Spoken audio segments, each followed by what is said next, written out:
Okay guys, welcome back sa ating pinabagong video updated. So guys, meron tayong na DIY na Bluetooth galing Shopee or Lazada.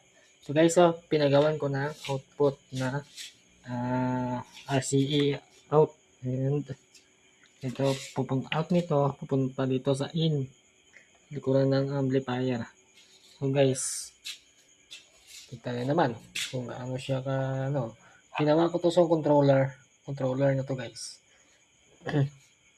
Kasi ang load natin na speaker muna is ito, kakabit is 3 inches speaker.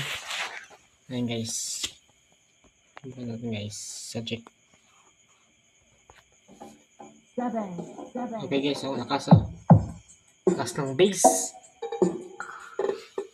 Ganyan talaga guys pag marunong sa DIY.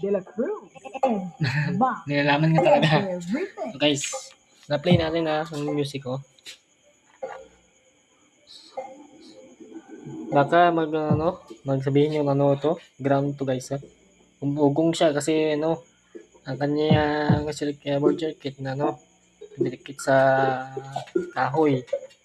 Ayan guys, nilagyan ko ng ng ground. Pero gumaground din tayo yapon sa sa kahoy. So guys, kumukontrol ako dito sa volume. Bakasan natin ng volume. Sa 28 lang. 28 yung lagay natin. So guys, patihin ko ang music ko.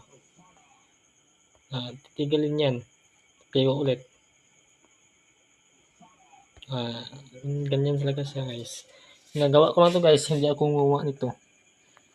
Kasi wala akong RCA out. Guys, so dito lang guys. So kahit saan ganito guys, makukunik ito guys. So balit lang ko na itong bahay natin, temporary lang itong bahay niya. Paliitin ko lang yan.